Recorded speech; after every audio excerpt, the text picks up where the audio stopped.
Bitcoin broke this downtrend beautifully to the top side. We might now see a huge trend reversal for Bitcoin happening. In this video I will tell you everything about Bitcoin and what we can expect for the coming days. I will also have a look at some other charts and I will have a look at Vechain and Bittensor TAO. So slap up that like button and let's get right above the 10 likes again, that would be very amazing. And let's dive right into the chart. On the daily time frame we can see these two huge downtrends for Bitcoin happening. And the first time we broke this beautiful downtrend was after a break of this downtrend, we retested the previous resistance as support and come further back up in a couple of days later. So now we are experiencing the same thing and we broke this downtrend to the top side, and now expecting that we're going to see a retest of this previous resistance to turn it into support, and from there we can aim for higher targets. So we also have a CME gap open at this point, and that is around $60,400. So that is around this point, and we have a huge gap happening for Bitcoin. And we can see Bitcoin is trading above this gap for now. So we might see a retest all the way down to the $60,400. From there we can close the gap and then make a retest of the previous resistance and turn it into support on a daily time frame, and we can then aim for higher targets. So we have to close the gap to leave this gap behind us, because an open gap is not very good for Bitcoin, because the CME gap always tends to close and it acts a little bit like a magnet. So the price is always getting pulled towards this level, and we want to see the CME gap getting closed. But of course we can also see that Bitcoin is going to go higher. But as I said, I'm expecting a little bit of a retest of this previous resistance to turn it into support, and from there you can aim for higher targets. But at this point I'm also willing to open a beautiful trade to the top side, because this is a very healthy retest after this huge downtrend. And we can see the downward sloping resistance line is acting as resistance a lot of times, and we need to turn it into support, and that would be very healthy price action. So for now I expect that we're going to come back to this level, maybe even close the CME gap with a wick to the downside, and then come further back up and create more bullish price action. And this break of this resistance line to the downside is the first step of the big reversal for Bitcoin, and that is the same thing as we saw here. We saw a break to the top side, we retested this previous resistance as support and then come further back up. So yeah, we could expect maybe a similar move for Bitcoin. So as I'm saying, we are going back down, and then we are preparing us for the next leg up. And on the daily time frame I've been talking about this huge bullish divergence for Bitcoin. We can see Bitcoin made a higher low on the chart, and we can also see on the RSI we made a lower low, and it was indicating that Bitcoin had a hidden bullish divergence.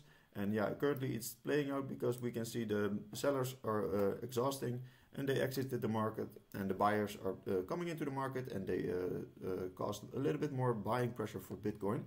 So we saw this move to the top side. So this bullish divergence played out like expected, and of course this is not an indicator you should trade on, but you have an indication that the selling pressure is cooling off, and that some buying pressure is coming into the market next. And on the shorter time frame, these are my first big resistance and support areas for Bitcoin.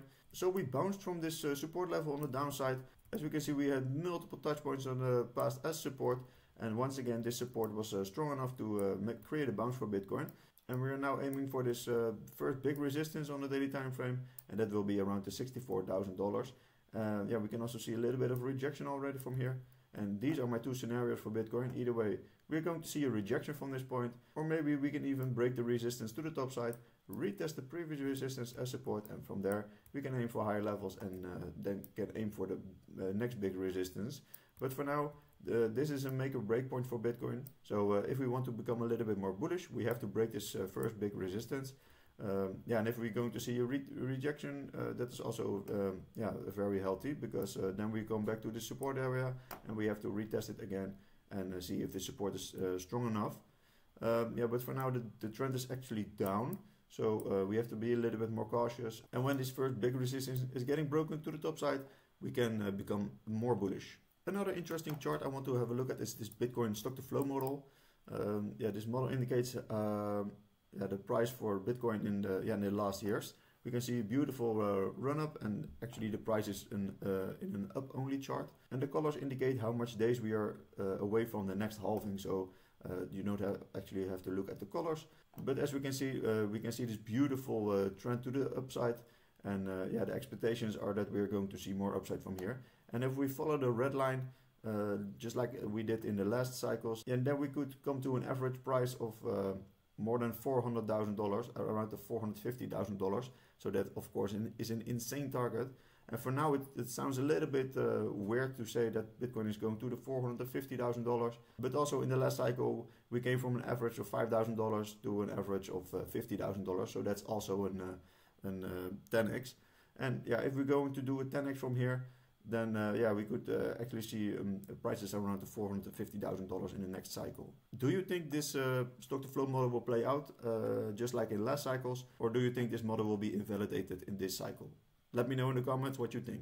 And the first altcoin I want to have a look at is Vechain. We can see Vechain was bouncing from this support level on the downside, and yeah, we had multiple touch points in the past as support, and yeah, we can see another touch point as support, and we bounced from it.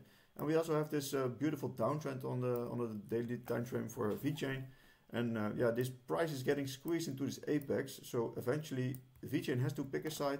So we are either way going to see break to the top side, retest this previous resistance as support, and from there we can aim for higher targets, or we're going to see the bearish scenario playing out. So we might break the support, we retest this previous support as resistance, and from there we can come further back down, and that is the bearish scenario. So of course we want to see the bullish scenario playing out, but we have to be a little bit more patient, and yeah, this apex is all the way in the end of July.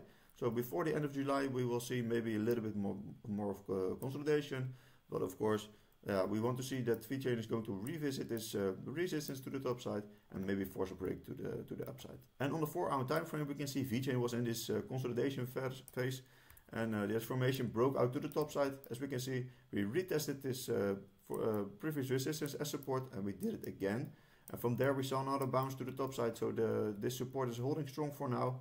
And yeah, this could indicate that Vechain is a little bit more of an uptrend than in a downtrend. Of course, in the higher time frame, Vechain is in a downtrend, but this may be the first start that we're going to see an exponential move to the top side, and that we're going to see this revisit of the resistance on the daily time frame, and maybe even force a breakout to the top side. So keep in mind that this could be the first stages to see the next big trend reversal for Vechain, that we're going to see more bullish price action for Vechain. Another interesting altcoin I want to have a look at is Bittensor TAO. We can see the TAO is in this huge falling wedge formation on the daily time frame after yeah, we saw a very big run up for this pre-bull cycle already. We came all the way from $42, and yeah, we had an insane gain to $750. So yeah, TAO was looking very strong if you ask me. And after this big run up, we are now seeing consolidation to the downside in this falling wedge formation. And the falling wedge formation is a typical bullish biased pattern. So we might see a break to the top side. We've confirmed the breakout to the top side. We retest this previous resistance as support, and from there we maybe can aim for higher targets. And if we break this falling wedge to the top side, the breakout target for this falling wedge will be around the top side of this formation, and that will be around the $750. So from the point of breakout, we might even see a gain for more than 160%. So that is an insane trade to make. But keep in mind that TAO already had this very beautiful run to the top side, and it is now consolidating to the downside. And yeah, it looks a little bit healthy, because yeah, we are now back at this support level, and this will be my first big support area. And if you don't hold TAO yet in your portfolio, I think this could be a very interesting accumulation zone for more Bittensor TAO. So you can add this altcoin to your portfolio. And yeah, of course, we want to see a break to the top side and then aim for higher prices. But for now, we have to keep in mind that TAO is going to hold this support, and that we're seeing more bullishness coming into the market. But yeah, this actually looks very bullish. But let me know in the comments what you think about this altcoin, and if you hold TAO in your portfolio already. Don't forget to subscribe to my YouTube channel to never miss a video in the future. You can also follow me on Twitter, where I post my daily content about crypto. I hope you find this video useful, and I will see you in the next video. Bye bye.